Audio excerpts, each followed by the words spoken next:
హల్లెలూయా హల్లెలూయా.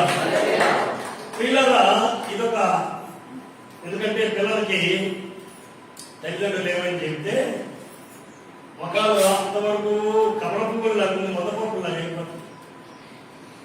ఎందుకు?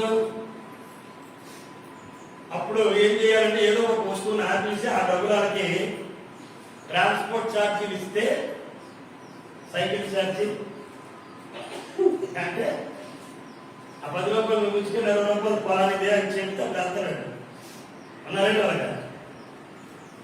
కానీ ఏమంటున్నాడు ఇక్కడ మహారాజు 8వ వచనంలో, ఈ దొంగల పరిశుద్ధ దొంగల పవిత్రమైన దొంగ ఏటమ్మా నా కుమారుడా, అమ్మా కుమార్తె కూడా అనొచ్చు అనుకోవచ్చు కదా, కుమారుడు ఆకర్షణ నా కుమారుడా తండ్రి ఉపదేశము లేదా తండ్రి చెప్పిన మాట. ఉపదేశము అంటే ఇప్పుడు ఉపదేశానికి బోధకి ఎప్పుడైనా మీరు తేడా ఎరిగారా? అపోస్తుల బోధ లేకపోతే అపోస్తుల ఉపదేశము అనే పదాన్ని మనం గుర్తుపెడతాం కదా, వింటుంటాం కదా. బోధకి ఉపదేశానికి తేడా ఏంటంటే బోధ అనేది అది వింటున్న కొద్ది ఆదరణ వాదార్పు కలిగి బాధ తీరుతుంది. ఉపదేశము అనేది ఆ ఉపదేశం యొక్క ఉద్దేశమే నిన్ను హెచ్చరించి నిన్ను సరిచేసి లోకంలో నుండి శాపంలో నుండి పాపంలో నుండి దేవుని సంఘంలోనికి రావాలి. దేవుని సన్నిధిలో నీ ఉండాలి అని నొక్కి ఒక్కరించేదే ఉపదేశం. ఎందుకో దేవుని సన్నిధిలో నీ ఉండాలి, లోకంలో లేనిది దేవుని సన్నిధిలో ఉంది. ఏంటి లోకంలో లేనిది? సరే, దేవుని సన్నిధిలో ఉన్నదేంటో చెప్పు. ఇప్పుడు ఉపదేశం అనేది నేను ఎక్కడ నేర్పిస్తే తండ్రి ఉపదేశమును నీ తల్లి చెప్పు. చదువుతున్నారా? తండ్రి ఏం చెప్తాడు? తండ్రి ఏం చెప్తాడు? ఉపదేశం. ఇది ఎవరు చెప్తారంటే తల్లి ఏం చెప్తుంది? బోధ.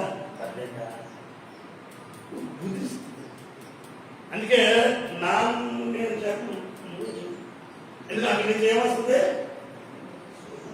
తండ్రి నుండి ఏమొస్తుంది? హెచ్చరికలు వస్తాయి, గట్టింపు వస్తుంది.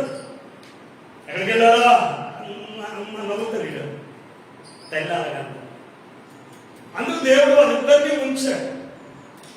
తండ్రి చెప్పిన మాట విని దీవించబడి ఒక అదో పాతాళంలో ఉంటున్నటువంటి ఒక ఇద్దరు ఈ యొక్క సులోకం కళ్ళ ముందు కనిపించున్నారు.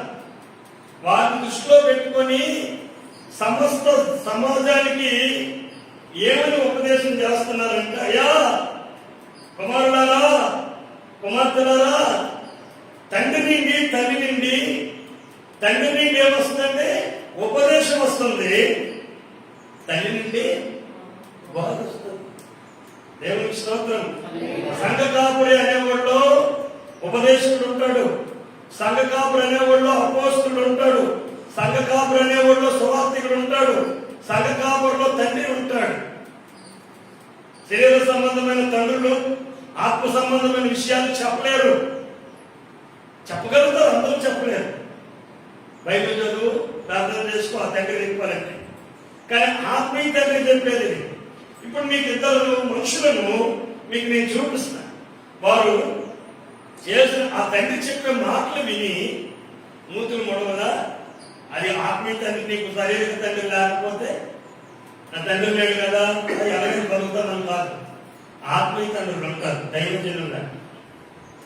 లోకంలో ఆత్మీయ తండ్రులను పంతులు అనగలరా, పురోహితులు అనగలరా? ఈ పంతులు గారు ఆత్మీయ తండ్రి అని అనగలరా? పదమే తెలియదు, అలా ఆ పదమే తెలియదు. కానీ దేవుని సంఘంలో మాత్రం ఆ పదాన్ని వాడతారు. చూడండి, ఆదికాండం ఇక్కడ ఒక ఆయన కనిపిస్తారు.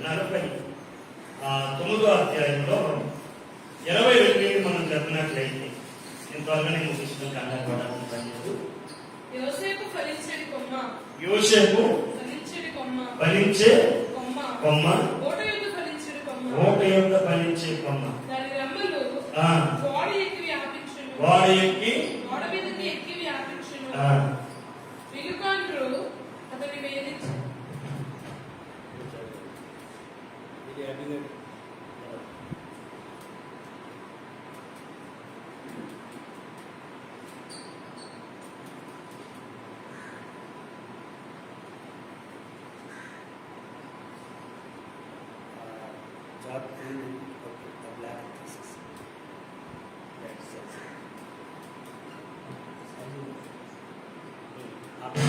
పెట్టి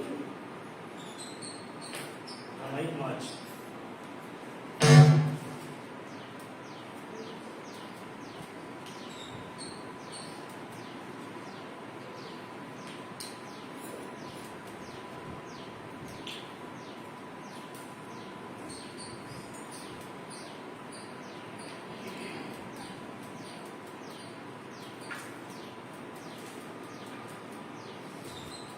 హల్లెలూయా.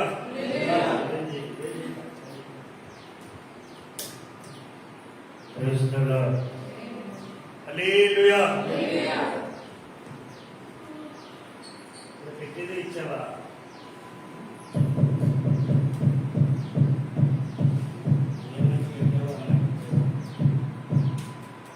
అదే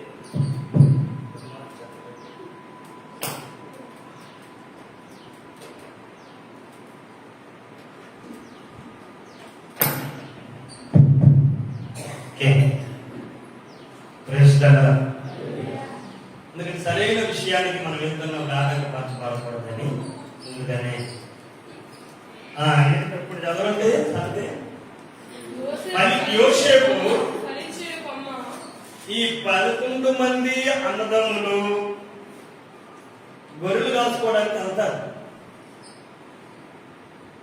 ఈయన 11వ వాడు. ఈయన ఏం చేస్తాడంటే రోజు కూడా ఆయన క్యారేజీలు తీసుకెళ్తాడు. ఎవరు చెప్తారు తీసుకెళ్ళమని? చూడండి, ఆయన ఎలా కూడా చెప్పుకొచ్చాడు. 49, 22 నుండి మనం 26 వరకు చదివితే ఇదంతా కూడా యోసేపు గురించి చెప్పబడింది. అది 41వ అధ్యాయానికి వచ్చాము. ఒకసారి 41వ అధ్యాయానికి వచ్చి 37వ వచనం నుంచి చదువు. దొరక ఆహారం అంతయు సమకూర్చి ఆ ధాన్యము ఫరో చేతికి అప్పగించి ఆయా పట్టణంలో ఆహారం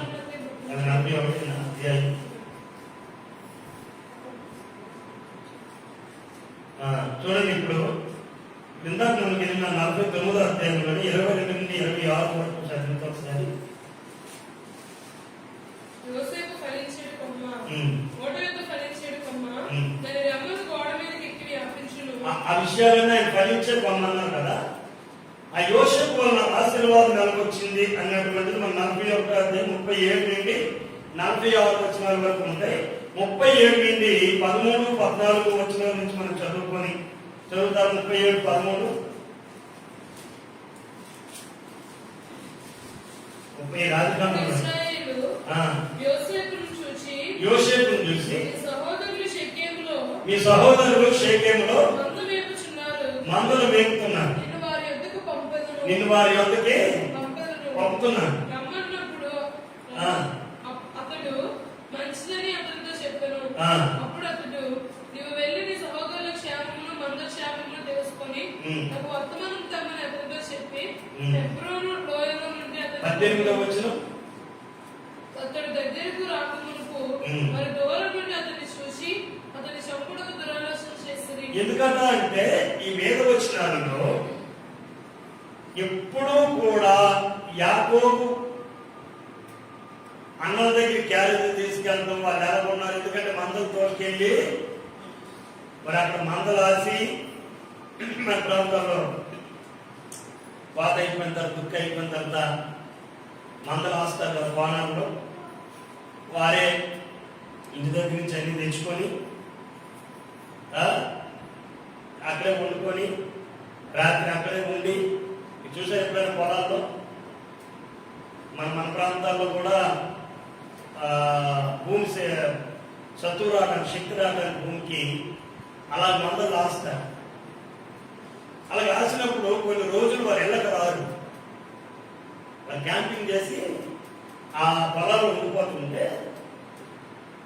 కొడుకుని ఎప్పుడూ కూడా ఎవరు చిన్నవాడు ఒక రకమైన విచిత్రమైన అంగీ కుట్టి ఆ తండ్రి మాట ఎప్పుడూ అసహించుకోలేదు. ఏమో ఆడు రావచ్చు కదా, ఆడు వెళ్ళవచ్చు కదా, ఈడు వెళ్ళవచ్చు కదా, ఆడికి చెప్పవచ్చు కదా, ఎదురుండిదే సోదు కదా ఇంట్లో, ఆడికి ఎందుకు చెప్పు, నేనే వెళ్ళాలి, అది తెలియదేంటి అది చెప్పు అని యోసేపు అనలే. మనం అంటాం కదా వద్దా, మనం అంటాం దానికి చెప్పచ్చు కదేంటి, ఆడికి చెప్పచ్చు కదేంటి, నువ్వే చేస్తావేంటి, అలాగే అనలేదండి. తండ్రి మాటని యోసేపు దేవుడి మాటగా తీసుకున్నాడు. కానీ ఇంకేమవుతుంది అంటే ఆ తండ్రి మాటకు విధేయత చూపించి తండ్రి అని యాకోబు చెప్పిన ప్రతి విషయంలోనూ లోబడి విధేయత చెప్పి భయపడుతూ ఉండేవాడు కనుక తనకి భవిష్యత్తును కూర్చున్న దర్శనాలు వస్తూ ఉంది. భవిష్యత్ దర్శనాలు వస్తూ ఉంది. 12 దుబ్బులు ఉన్నాయి, పొలిసేళ్ళు పనులు ఉన్నాయి. ఆ పని ఏమన్నా అన్ని మనమాట ఆ పనులన్నీ కూడా వచ్చి నమస్కారం చేస్తుండే నాకు అంతకి సాగిపోతుంది. ఇలాంటి కళ వచ్చిందిరా అన్నదమ్ములకు చెప్పుకోండి. ఆ నలుగురు పట్టపట్టుకుంటే మేము వచ్చి నీకు నమస్కారం చేస్తామా, క్యారెట్ తెచ్చుకుని నోరు తెచ్చుకుని ఇల్లు ఇవన్నీ చేస్తారు నువ్వు అని అంటుంటే ఎక్కువ రోజు సూర్యచంద్రుడు నక్షత్రాలు పన్నెండు, నా నక్షత్రం నాకు ఒకటి, మీ నక్షత్రాలన్నీ కూర్చుని నా నక్షత్రం ఇదే వద్దని చెప్తాను అన్నది. ఏంటి అమ్మ నాన్న మేము అందరం వచ్చి నీకు నమస్కారం చేస్తాము. మరి ఏదో ఒకటి నేను చెప్తే కానీ లాభం లేదు.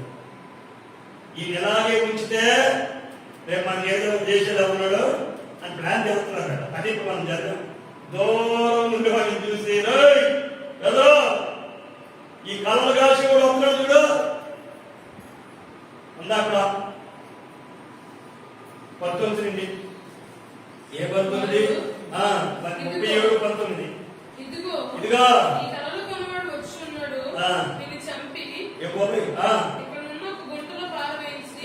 క్యారెక్టర్ చెప్తాడు రేపు పిండి చెప్తే వీళ్ళందరూ ఇంటికి ఎవరు రోజు గొర్రెపోతులు రోజు తినే రకం. అప్పుడు వంట చేస్తారా శుభ్రం కాల్చుకొని తినేస్తారు నిజమా కదా. ఈయన్ని చంపి ఆ విచిత్రమైన ఆ యోసేపు తమ్ముడు అక్కడ ఆయన తర్వాత యోసేపు తర్వాత పుట్టినాయి. వద్దు దాపం చేయదు ఆ బాబు మన మూట పట్టుకుంటూ వద్దు అని చెప్పి ఒక పొయ్యి తీసి ఈ వస్త్రం తీసేసి, ఎందుకంటే మీరు వెరైటీ పడుతుందా ఆ పైకి తీసి ఇతను గోతులు పడించారు. ఒక కోరిపోతుంది చెప్పిన అవసరం ప్రతిరోజు ప్రతిసారి తెలిసిందే కాబట్టి కోరిపోతుంది. జాగ్రత్తగా కూర్చొని వెళ్తున్నారు దేవుడి స్తోత్రం. ఆ వస్త్రాన్ని ఏమో రక్తంలో ముంచి చక్కగా అమెజాన్ పార్సల్ చేసినట్టు చేసి ముసలి దగ్గర పంపించేశారు. మీ తమ్ముడు చచ్చిపోతాడు, మరి డెడ్ బాడీ నువ్వు తీలేకపోవడం జంతువు వీడ్చికెళ్ళిపోయింది, మరి ఇది ఎలా దొరికింది అంటే మరి అది దీన్ని తింద కదా, అతను తినేస్తే కూడా దొరికింది మాకు అని తెచ్చి చూపించాను. నేర్చుకుని కూర్చోనండి యాకోబు గారు. ఈ గోతులను ఏం చేశారంటే తీసి పక్క ముస్లింలు వెళ్ళిపోతున్నారు, ఇస్మాయిల్ వెళ్ళిపోతున్నారు. 30 ఏళ్ళు కమిషనర్ డబ్బులు తీసుకున్నారు. వ్యాపారం తీసినాయి.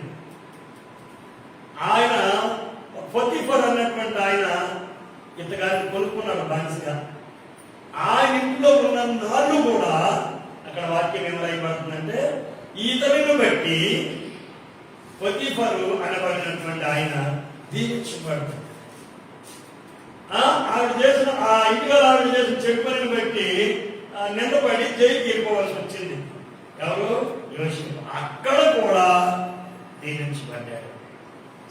అక్కడ కూడా నమ్మకంగా ఉన్నాడు. సామెతల గ్రంథం అందుకే చెప్తాడు కదా, నమ్మకమైన వారికి దీవెనలు మెండుగా ఉంటాయి. దేవుని స్తోత్రం. అమ్మబడిన పొతీఫర్ విషయంలో కూడా చూడండి, పారిపోలేదు, తప్పించుకోలేదు, అన్నదమ్ములకు కూడా విధేయత చూపించుకున్నాడు. ఎవరైనా గోతులు దోచేత కొట్టేస్తుంటే మాట కనబడతాయి కదండి. ఆ గొడవ తీరేత అంగీ తీసేటప్పటికి ఏం చేయాలి మరి? పారిపోవాలి, తప్పించుకునే ప్రయత్నం చేయాలి.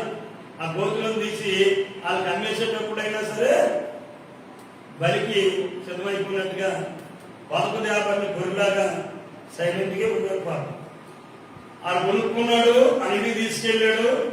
ఎప్పుడైతే అక్కడ వాక్యంలో రాయబడుతుంది, ఈయన ఆ ఇంట్లోకి వెళ్ళిన తర్వాత యెహోవా యోసేపు నిమిత్తం ఐగుప్తు ఇంటిని ఆశీర్వదించిన పాయింట్ గుర్తుపెట్టండి బిడ్డలారా.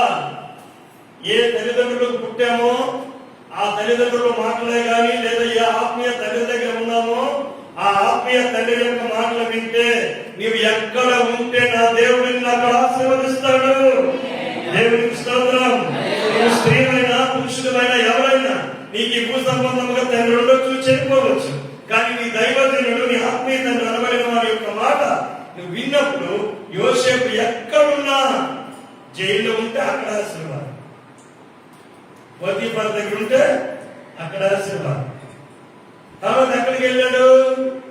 ఇక ఎక్కడా చెప్పడం లేదు. మళ్ళీ ఒక కళ వచ్చింది. ఆ కళభావాన్ని బట్టి ఏంటి చాలా ఎక్కువ స్టోరీ టైం ఎక్కువ ఉంటుంది కాబట్టి ఫరో ఇంటికి వెళ్ళాల్సి వచ్చింది. ఫరో కళలు వచ్చాయి. ఏంటి? ఒక 7 సంవత్సరాలు భయంకరమైన పంట పండిద్దాక, ఒక 7 సంవత్సరాలు భయంకరమైన కరువు వస్తుంది. ఈ దీనికి 2 రకాల కళలు వచ్చినాయి. ఎలాగా? 7 బలిష్టమైన ఆవులు సముద్రంలో నుండి మీదకు వస్తున్నాయి. అమ్మ వినాలి జాగ్రత్తగా. ఎవరికి? ఫరో అనుకున్నటువంటి రాజుకి కళ వచ్చింది. 7 ఆవులంట సముద్రంలో నుండి వస్తున్నాయి. మరొక 7 ఆవులు సన్నగా పేదగా ఉన్నాయి. ఈ బలమైన ఆవుల్ని ఈ పేదగా ఉన్న ఆవులు తినేసారు. దుర్లుపడి ఇదే ఆవులు తినేయడం.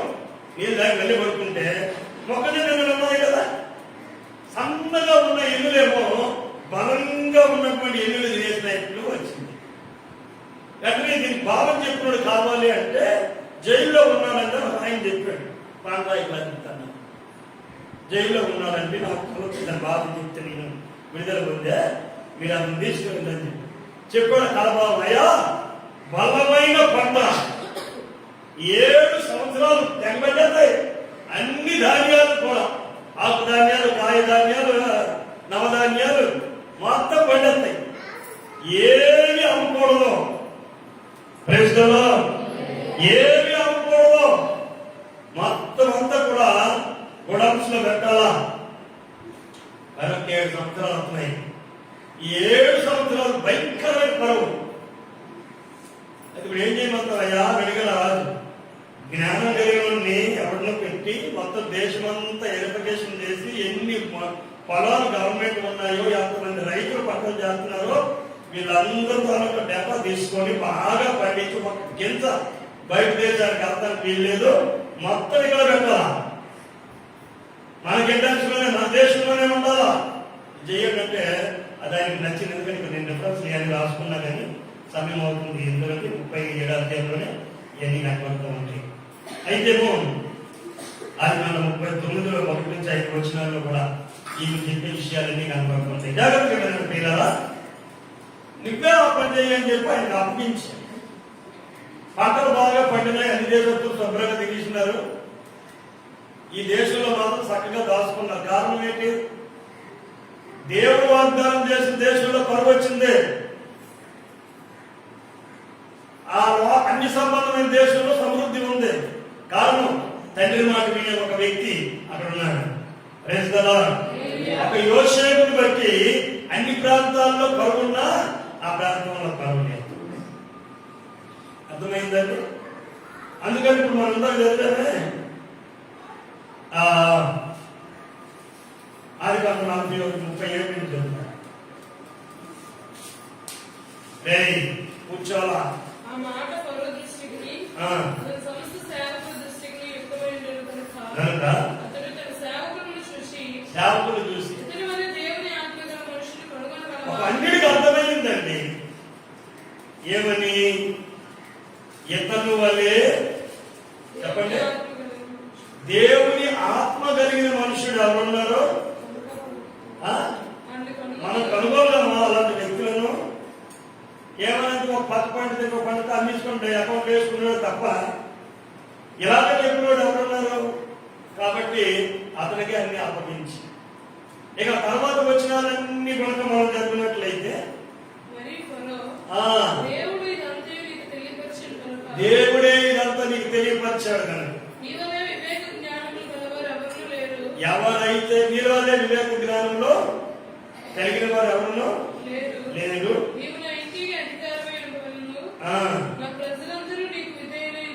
నా ప్రజలందరూ నీకు విధేయులవుతారు తప్ప. ఒక మాట ఉంటుంది, అదే ప్రాంతంలో అయిపోతుంది. సెలవు లేకుండా ఐగుప్తు దేశంలో హలో ఫరోను నేనే అయినా నీ సెలవు లేక ఐగుప్తు దేశం అంతటా వినండి విచిత్రంలో ఒక బాలిస కానీ తండ్రికి విధేయం చూపించాడు. దేవునికి స్తోత్రం. తండ్రి చెప్పే ప్రతి మాట విన్నట్టుకుంటాడు. బాలిస అయినా ఇక చదవక మాట ఏ మనుషుడు చేతినైనా కాలునైనా ఎత్తకూడదట. కాలు ఎత్తేలా ఎవరాకి ఉండాలా చెయ్యెత్తాడనుకో అంటే ఏమి చెయ్యాలన్నా దాని అర్థం ఏంటంటే ఏ వ్యాపారం చేయాలన్నా ఏమి కొనాలన్నా స్టాంప్ సిగ్నేచర్ అవ్వదే ఆయన సెలవు లేకుండా వాళ్ళు చేయాల్సిన ఈ పని తీసుకుంటారు కాదు. ఒక ఇల్లు అమ్మాలన్నా ఒక పొలం అమ్మాలన్నా నేను బండెత్తకుండా బండెత్తాడన్నా నేను అమ్మలేను ఆయన అమ్ముతాడన్నా ఇది మాది మా తాతుందన్నా గవర్నమెంట్ అంతా ఎవరు నడిపిస్తున్నారంటే ఒక బాలిస ఆత్మపూర్ణుడు తండ్రికి విధేయుడు. కాబట్టి ఆ అన్నదమ్ములు తండ్రి ఇంటి వారిని కూడా 2 సంవత్సరాల పాపం ధాన్యం కొనడానికి ఐగుప్తు దేశంకి కానాను దేశానికి అందరూ తిరిగారు. లాస్ట్కి అర్థమైపోయింది మనం ఎవరినైతే బోధులు చదివించావో ఆడికంతా మనకి ఇప్పుడు నమస్కారం చేయాల్సి వస్తుంది. సిగ్గు చిచ్చి చట్టేటోలో భయం వేస్తుంది. చూసి మంచి ఇలాగైపోయిండు బేమర్చి మంచి అయిపోయిండు. ఎందుకు స్ట్రెచ్చర్ అంతా కూడా రాసు మనం చూసినప్పుడు some పేరు మాత్రం జీవన ఉంటారు కదా కదా. కానీ ఇప్పుడు మనిషి ఎలాగైపోయాడు ఐగుప్తుని పరిపాలన చేస్తుంది. ఇప్పుడు బానిసగా పనబడిన వాడు బానిసగా అమ్మబడిన వాడు ఆయన ఎన్నిసార్లు భయపడతారా నేను మిమ్మల్ని ఇంతమంది పోషిస్తాను. మీరు చేసింది ఆ రోజు నాకు ఇబ్బందే కానీ ఈ రోజు మీకోసం దేవుడే నన్ను ఇక్కడికి నడిపించేది. దేవునికి స్తోత్రం. హల్లెలూయా. ఒక వ్యక్తి ఆశీర్వదించబడి ఒక దేశానికి ఒక బానిసగా అన్నానికి మోసిపోయినోడు కూలి చేసుకుంటానండి 6 పేల 7 పేల ఎన్ని తీసుకుంటానండి నాకు అన్నం పెడితే చాలు అనుకొని ఒక బానిసగా వెళ్ళిన వాడు దేశాలకే అన్నం పెట్టేవాడు అయ్యాడు. దేవునికి స్తోత్రం. ఒక పాయింట్ కిందన్న తండ్రికి పైన దేవునికి నీకుందా ఉంటే ఎవరైనా పర్వాలా దేవుడిని ఆశీర్వదిస్తాడు. ప్రైజ్ కదా. నీకు కిందని తండ్రి లేకపోతే ఆ తండ్రి ఆత్మీయ తండ్రి అయి ఉంటాడు. ఆత్మీయ తండ్రి అయి ఉంటుంది. తల్లి ఉపదేశం తల్లి బాగు చేస్తాడు, తండ్రి ఉపదేశం చేస్తాడు. అందుకే పోలేదు తల్లికి మాట్లాడి తండ్రికి. దేవునికి స్తోత్రం. హల్లెలూయా. నేరుగా పాస్టర్ గారికి చెప్తే డైరెక్ట్ గా ఏం చేస్తారో బోధన ఉద్దేశం అది వారు అడ్డోటం లేదు. మనం ఏదైనా చెప్పాలని పోతున్నా నాకు చెప్తారు. అమ్మకే చెప్తారు. అమ్మకి చెప్తే అమ్మ శాంక్షన్ చేస్తుంది. ఆదివారం సేవ చర్చికి రాకుండా మరి మీరు ఏమనుకుంటే ముందు నాకు చెప్తే ఎందుకంటే మనం ఉద్దేశం చేస్తాం. వీరిద్దరి కంటే పైన ఒక ఆయన ఉంటారు కదా అతను చూసుకోవాలి లెక్క. దేవునికి స్తోత్రం. రెండోది అంటే చూడండి ఈయన అన్నానికి పోసిపోయి అన్నదమ్ముల్ని తండ్రిని తల్లిని విడిచిపెట్టుకున్న దిక్కుమాల బతుకుతున్నాడు. మన భాషలో చెప్పాలండి. కనుక రోజు వచ్చింది. దేవునికి స్తోత్రం. విధేయతను ఆశీర్వదించే ఒక రోజు వస్తుంది నీకు కూడా. నీ విధేయతని నీ లోబడిని నువ్వు ప్రేమించే విధానాన్ని, నువ్వు చేసే భక్తిని ఆశీర్వదించేటటువంటి ఒక రోజు నీ దేవుడు నీకు ఇస్తాడు. అప్పుడు నీవు తినడమే కాదు, తిండి పెడతావు. దేవునికి స్తోత్రం.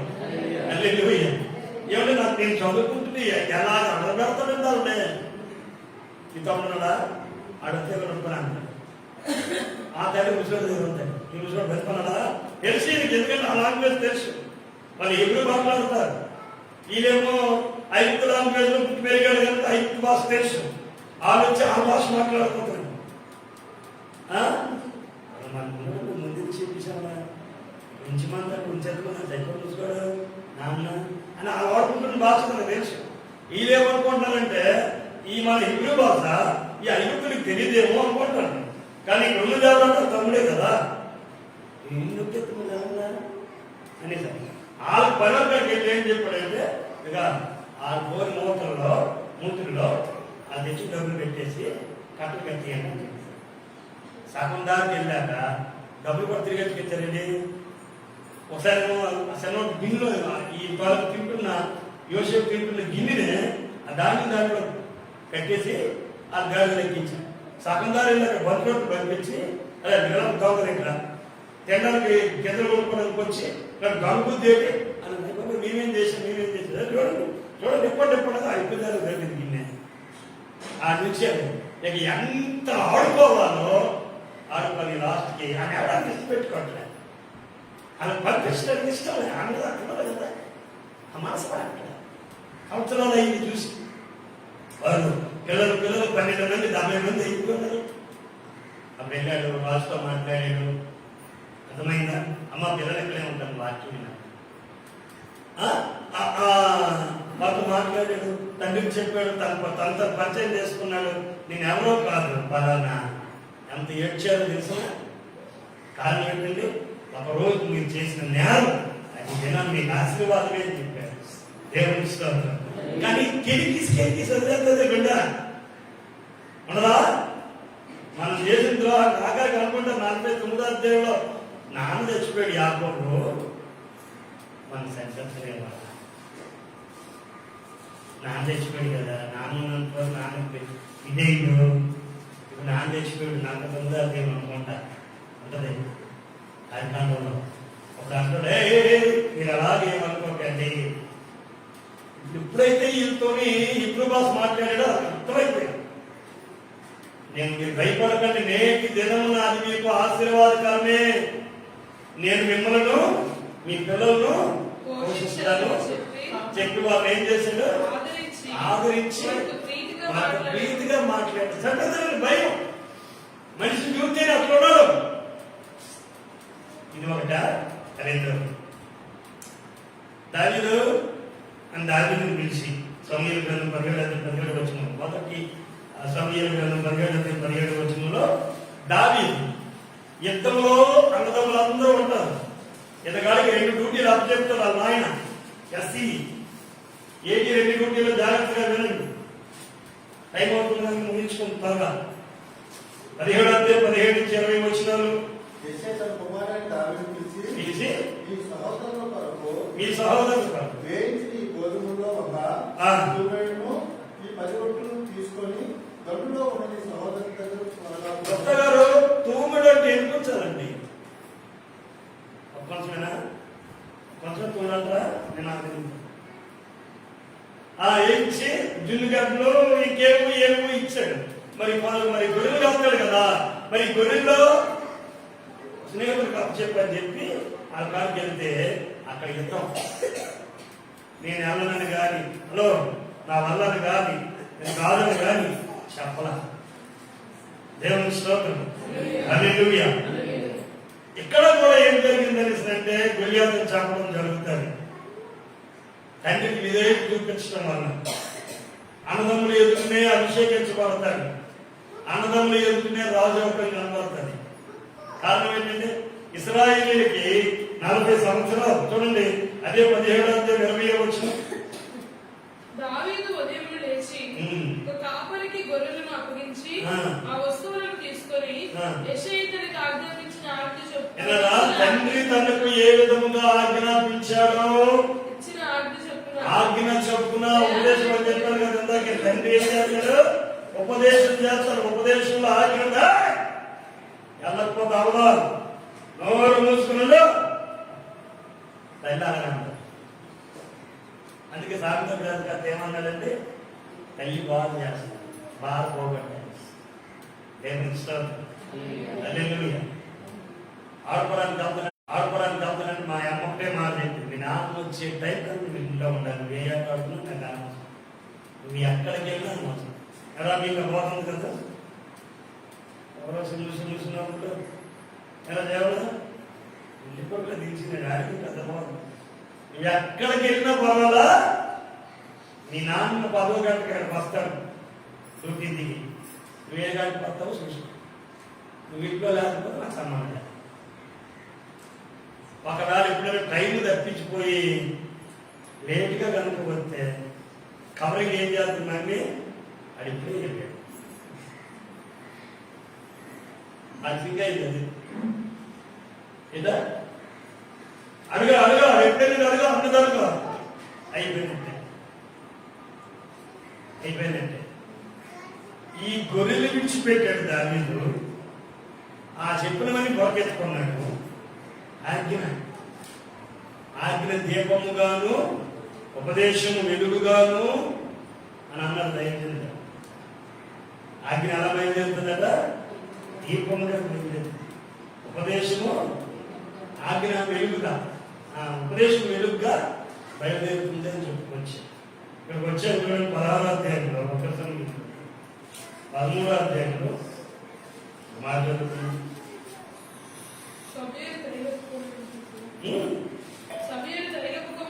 సమూయేలు తైలపుకమును తీసి వారి సహోదరుల ఎదుట వారిని అభిషేకించబడ్డాడు. ఎప్పుడైతే నీ తండ్రి మాట, పరలోకపు తండ్రి మాట పాటపాడంగా నా పరలోకపు తండ్రి నా మంచి కుమ్మరి నీ చేతిలోనే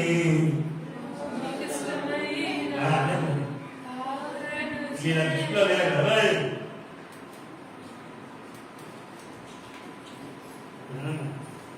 బైక్ లేదురా, నీ బైక్ లేదురా, ఏది నీ బైక్?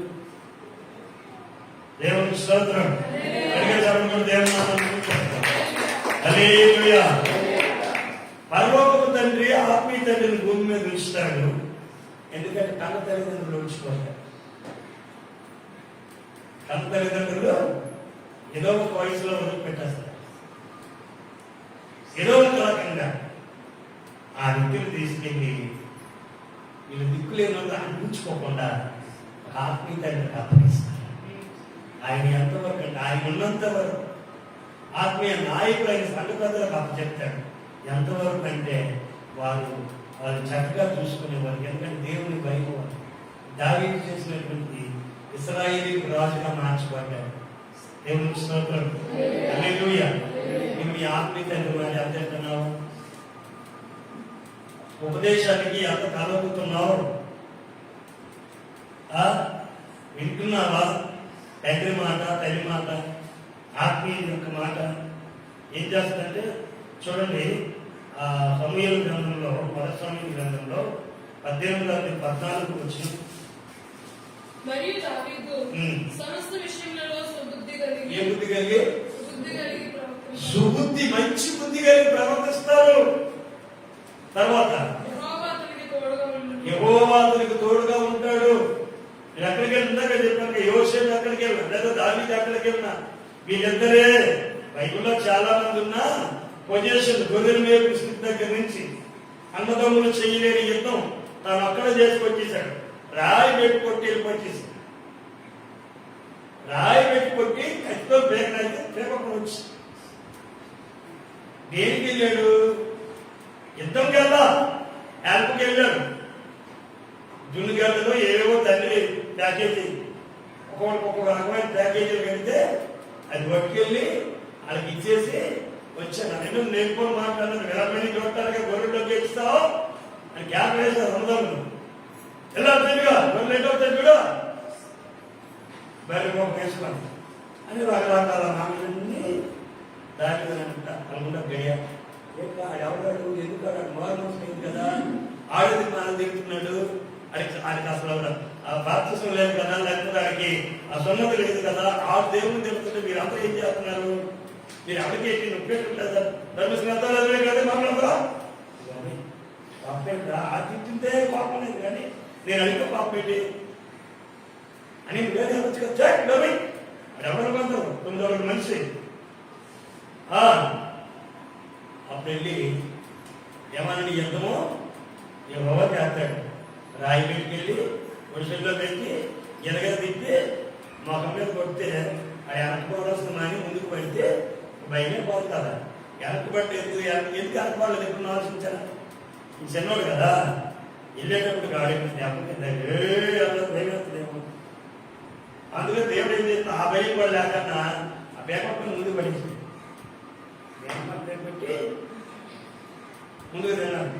చక్కగా ఆడిగా తీసే పేపర్ చేసి పేపర్ చక్కగా పట్టుకొని గేట్ పట్టుకొని రాజుగారి దగ్గర నమస్కారం చేసి ఎందుకు ఆ యుద్ధంలో సింపుల్గా విజయవాడ కారణం ఏమలేదు. తండ్రి చెప్పిన మాట వెళ్ళకపోతే నువ్వే వెళ్ళాలి ఎవరు నేను వెళ్ళలేను నన్ను డ్రెస్ అయిపోయినాను చాలా అయితే రెస్ట్ లేదు కాల్పీలు వచ్చేస్తున్నాయి ఎన్నారా కాల్పీలు వచ్చేస్తున్నాయి జనగడ కాల్పీలు లేదు వచ్చేసాయి. అది చెప్పకూడదు వీడి వల్ల భార్య మొత్తం కుటుంబం ఇంట్లో ఆ ఉపదేశం బోధ కుటుంబం ఉంది. ఈయన చిన్న పని చేసేస్తే ఆ ఇంట్లో హ్యాపీ ఉంది భూసంబంధం ఉంటుందండి. దేవునికి స్తోత్రం. హల్లెలూయా. గుర్తుపెట్టండి, ఒక ఆయన దేశాలకు అన్నం పెట్టాడు కారణం తండ్రి మాట వింటున్నారా? పెద్దలైనా చిన్నలైనా పరలోక తండ్రి చెప్పే ఉపదేశం ఆత్మీయ తల్లిదండ్రులు మీ దగ్గరికి వస్తున్నప్పుడు ఫాస్ట్ గారు కదండి అలాగే చెప్తారు అనుకుంటే నువ్వు అన్నమే తెరలేదు. ఇంకోటి పక్కనే నీకే గొడవ ఎక్కువైపోయింది. దేవునికి స్తోత్రం. హల్లెలూయా. ఒక ఆయన అదే తండ్రి మాటకి దేశానికి 40 సంవత్సరాలు రాజైంది. చెప్పాలి. దావీదు యెరూషలేములోను ఎన్ని సంవత్సరాలు మొత్తం పరిపాలన చేశాడు? 40 సంవత్సరాలేనా? 40 దగ్గర 70-30 దగ్గర కదా. దావీదు ఎన్ని సంవత్సరాలు మొత్తం పరిపాలన చేశాడు? ఆ పుత్ర మొత్తం 40 సంవత్సరాలు. ఎలాగ చెప్పండి. ఆయన 2 సార్లు రాజధాని మార్చాడు. మనకి యెరూషలేము ముందేమో ఎబ్రోను 7 సంవత్సరాలు ఒక దగ్గర 33 సంవత్సరాలు ఒక దగ్గర అంతేనా? ఈ చదవచ్చు కదా చూడవచ్చు కదా సమయం లేదా? ఒక మాట ఆయన సుబుద్ధి కలిగే కాకుండా చూడండి 18-30 వచ్చింది ముగిస్తున్నాను మాట. ఒకటో సమయం 18-30. ఫిలిష్తీయుల సర్దారులు యుద్ధములకు బయలుదేరి వచ్చింది. వారు బయలుదేరినప్పుడల్లా దావీదు బహు వివేకం కలిగి ప్రవర్తించుచున్నాడు. యుద్ధం వచ్చినప్పుడు పోరాటం వచ్చినప్పుడు ఎలాగేవాడట? బహు వివేకం కలిగి ప్రవర్తిస్తూ వెళ్ళేవాడు. పౌరు సేవకులందరికంటే బహు ప్రసిద్ధి చెందింది. ఆయన గొర్రెల కాపరి రాజు గారిని నమ్ముకుంటారా? కనీసం మన ఏరియాలో మన ప్రాంతాల్లో వార్డు మెంబర్ నమ్ముతారా? గొర్రెల కాపరి వార్డు మెంబర్ గొర్రెల కాపరి శాఖ ఇస్తారా? పోయి 10th క్లాస్ అయినా సరే వార్డు మెంబర్ నిలబడతారు తప్ప ఈ ఓట్లు వేసేవాళ్ళు కూడా 10th క్లాస్ వేసేది ఈ గొర్రెల కాపరికి వేయరు. ఏ పోవడం అవుతారు? ఏమైందిరా ఎప్పుడే పోవడం అవుతారు? ఎలా పిలుచు లగ్గేసి అంటారు. ప్రియులారా, దేవుడు కనుక ఆ తండ్రికి నీ విధేయత చూపించి వాక్యం బోధించినటువంటి తల్లిదండ్రులకు విధేయత చూపించి దేవుని మాట వినగలిగిన వ్యక్తిగా ఉండి దేవుడి సన్నిధిలో ఉండగలిగితే ఇందాక మొదట్లో చెప్పారు దేవుడి సన్నిధిలో ఏముంటుంది? అందరూ అనగలరా? మీకు సగం సగం సంతోషం, పావు సగం సంతోషం, అర్ధ పావు సంతోషం, సంపూర్ణ సంతోషం ఒక్క దగ్గరే.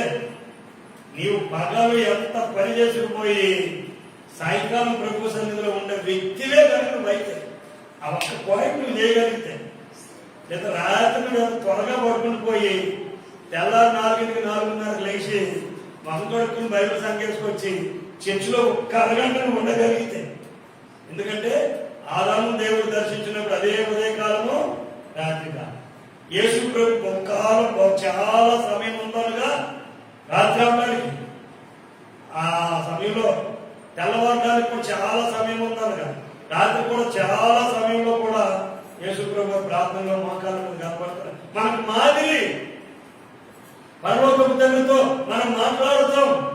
దైవజనుడు తండ్రులైనటువంటి వారు ఉపదేశం చేసినప్పుడు ఆ ఉపదేశాన్ని తీసుకెళ్లి మనసులో భద్రపరుచుకొని ఆయన సన్నిధిని మనం అనుభవిస్తే ఆయన సన్నిధిలో ఏముంటుందంటే సంపూర్ణ, ఆయన కుడి చేతిలో నిత్యము సుఖములు గలవు. దేవుని స్తోత్రం. ఈ సుఖాన్ని పోగొట్టుకుంటున్నాం, సంపూర్ణ సంతోషాన్ని పోగొట్టుకుంటున్నాం. అలాగే వచ్చి పెద్ద రాబడిలో కనపడదు, కనబడదు, వస్తుంది, ఏమవుతుందో తెలియదు. ఇలా కాదు మారాలి. మొదటి చెప్పిన వ్యక్తి ఎవరండి? అన్నాన్ని పోసుకోలేడు దేశానికి అన్నం పెడితే పశువులు కాదు దేశానికి రాజు చేయాలి. కారణం వీళ్ళిరువురు కూడా అన్నలకు సహకరించడానికి వెళ్ళారు. తండ్రి మాట విని ఇద్దరు కూడా, మొదల యోసేపు కావచ్చు, మొదల దావీదు కావచ్చు, దాన్ని ఎరిగిన సొలొమోను అంటాడు, నా కుమారుడా నీ తండ్రి ఉపదేశమును, నీ తల్లి చేయి బోధ చదువు. ఏమన్నా ఆ మూలవాక్యం తల్లి ఉపదేశాన్ని తోచివేయకు, తండ్రి చేసే బోధను చదువు. నా కుమారుడా నీ తల్లి ఉపదేశమును ఆలకింపుము, నీ తల్లి చెప్పు బోధను త్రోసివేయకుము. ప్రార్థన చేసుకుంటాం. ఒకసారి మనల్ని మనం పరిశీలన చేసుకుంటాం. ముగింపులోకి వెళ్తున్నాం. దేవావందనాలు, స్తోత్రాలు. ఉపదేశమును బోధను దావీదు యోసేపులు ఒకరు అన్నముకు ఇబ్బంది పడినారు, ఆహారానికి ఇబ్బంది పడినారు. ప్రార్థన తలవచ్చు. తండ్రి, ఆత్మీయ తండ్రులకు, దేవ ఉపదేశానికి, నీ వాక్యానికి పరలోకంలో ఉంటున్నటువంటి తండ్రి అని పిలువబడ్డానికి కూడా నువ్వు యోగ్యులం కావు. కనికరించండి. నువ్వు చెప్పే బోధ, నువ్వు చెప్పే ఉపదేశం దైవజనుల ద్వారా మేము వింటున్నప్పుడు అందరూ ప్రార్థిద్దామా? స్తోత్రమయ్యా, స్తోత్రం. ప్రతి ఒక్కరు ప్రార్థన చేసుకుందాం. యేసయ్య బాధలు తోసి వేసేవాడుగా కాకుండా, ఆశీర్వాదాన్ని కోల్పోయేవాడుగా కాకుండా, నాయన